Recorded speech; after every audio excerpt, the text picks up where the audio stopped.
বর্ণ বৈষম্য বলতে মূলত আমরা কি বুঝি, আর এই বর্ণ বৈষম্য রোধ করতে ইসলামিক কি ভূমিকা বা স্টেপস আছে একটু যদি তুলে ধরতেন। জাযাকুমুল্লাহু খায়রান নাহমাদুহু ওয়া নুসাল্লি আলা রাসূলিহিল কারীম, আম্মা বা'দ।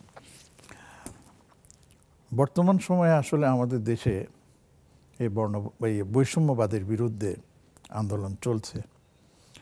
আমাদের ছেলেরা, ছাত্ররা সে আন্দোলন করে মোটামুটি বিজয় ছিনিয়ে এনেছে, আলহামদুলিল্লাহ। আসলে এই বৈষম্য পৃথিবীর ইতিহাসে আবহমান কাল থেকেই ছিল, অতীতও ছিল, এখনো আছে, সামনেও থাকবে। তো এই বৈষম্য বিরোধী বা বৈষম্যকে উৎখাত করার জন্য যুগে যুগে বিভিন্নভাবে কেউ চেষ্টা করেছেন, কিন্তু কেউ সফল হতে পারেন নাই। আমরা যদি আমাদের প্রিয় নবী রাসূলুল্লাহ সাল্লাল্লাহু আলাইহি সাল্লামের সিরাতের দিকে তাকাই, তাহলে ইতিহাস সাক্ষী দিবে যে একমাত্র ব্যক্তি তিনিই ছিলেন যিনি এই বৈষম্যকে সমূলে উৎপাটন করেছেন এবং সারা পৃথিবীকে দেখিয়ে দিয়েছেন যে ইসলামে কোনোভাবেই কোনো প্রকারের কোনো শ্রেণীর বৈষম্য নেই, না রঙে, না আপনার গোত্রে, না আপনার বিভিন্ন আঞ্চলিকতা ইত্যাদি, কোনোভাবেই এটাকে প্রশ্রয় দেওয়া হয়নি। আর কোরআনে কারীম তো আমাদের সামনে আছে, একটি দুটি আয়াত, অনেকগুলো আয়াত আছে কোরআনে কারীমে যেগুলো আমাদেরকে দিক নির্দেশনা দেয় যে এখানে বৈষম্য চলবে না। যেমন প্রথমেই আসেন সূরা হুজুরাতে, আল্লাহ রাব্বুল আলামিন বলতেছেন ইন্নামাল মুমিনুনা ইখওয়া, মুমিন মাত্রই একে অপরের ভাই। এখানে দেখুন কোনো দেশ, কোনো অঞ্চল, কোনো রং, কোনো কালার, কিছু বলা হয়নি। ঈমানের মূল ভিত্তি লা ইলাহা ইল্লাল্লাহ মুহাম্মাদুর রাসূল। এটা যেই বলেছেন সে কোন দেশের, কোন এলাকার, কি তার গায়ের রং, এগুলি দেখা হয়নি। তিনি ঈমানদার হিসাবেই পরিচিতি লাভ করেছেন। আসুন আমরা কোরআনে কারীমের দিকে না গিয়ে এবার একটু ইতিহাস কেন্দ্রিক আলোচনা করি। দেখুন, আমরা জানি যে রাসূল করিম সাল্লাল্লাহু আলাইহি ওয়াসাল্লাম মক্কা নগরীতে আপনার প্রায় 53 বছর অতিক্রম করেছেন। 40 বছরের নবুয়তের পর প্রায় 13টি বছর মদিনা মুনাওয়ারা এই মক্কা মুকাররমায় ছিলেন এবং তার অনুসারীদের উপর অনেক ধরনের নির্যাতন এসেছে, কিন্তু শেষ পর্যন্ত আল্লাহর মেহেরবানিতে তাদেরকে হিজরতের অনুমতি দেওয়া হয়। তারা হিজরত করে চলে গেলেন মদিনায়।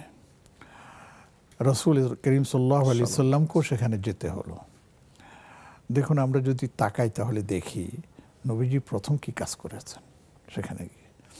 দেখেন, মদিনাবাসী মক্কাবাসীকে, ইমানদারদেরকে অত্যন্ত আগ্রহের সাথে বুকে টেনে নিয়েছেন। তারা এই কথা বলেন নাই যে তোমরা শরণার্থী, তোমরা বিদেশী, তোমাদেরকে আমরা দয়া করেছি, স্থান দিয়েছি, বা তোমরা চলে যাও, এ ধরনের কিচ্ছু বলে নাই। বরঞ্চ তারা তাদেরকে সসম্মানে নিজেদের ঘরে স্থান দিয়েছে। আর নবীজি সাল্লাল্লাহু আলাইহি ওয়াসাল্লাম কি করলেন?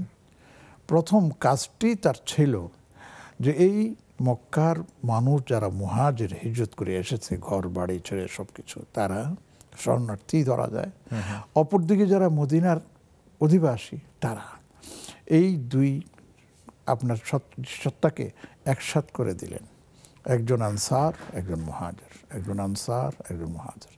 এটাকে বলা হয় মুআখাত, আরবিতে বলা হয় ভ্রাতৃত্ব বন্ধনে আবদ্ধ করা।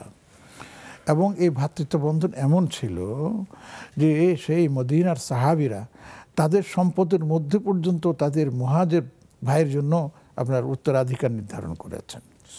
এমনকি কোনো কোনো সাহাবী এমনও ছিলেন যে তার ঘরে 4টা স্ত্রী আছে, 4 জন স্ত্রী।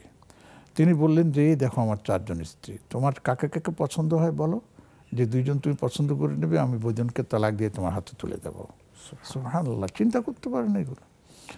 আচ্ছা, কোরআনে কারীম আমাদেরকে কি বলছে? আবার ফিরে যাই কোরআনে কারীমে। সেটা হচ্ছে, দেখুন আল্লাহ পাক বলতেছেন যে আল্লাহর কুদরতি মানে নির্দেশনার মধ্যে একটা হচ্ছে ওয়ামিন আয়াতিহি খালকুস সামাওয়াতি ওয়াল আরদি ওয়া ইখতিলাফু আলসিনাতিকুম ওয়া আলওয়ানিকুম। আল্লাহর কুদরতের মধ্যে নিদর্শন মধ্যে রয়েছে আকাশ জমিনকে সৃষ্টি করেছেন, এটা তো ঠিক আছে। এরপরে বলছেন যে দেখো তোমাদেরকে বিভিন্ন বর্ণে আমি তৈরি করেছি, এক। এরপরে বলছেন বিভিন্ন ভাষায় আমি তোমাদেরকে মানে সৃষ্টি করেছি, কারো এই ভাষা, কারো ওই ভাষা, কারো ওই ভাষা, সব কিছু মিলিয়ে আমার এই যে এক অনন্য এক নিদর্শন তোমরা পারবে খণ্ডাতে, আল্লাহ ফি যালিকা লাআয়াতিল লিল আলিমিন, এর জন্য রয়েছে যারা বিজ্ঞজন তাদের জন্য মহা নিদর্শন।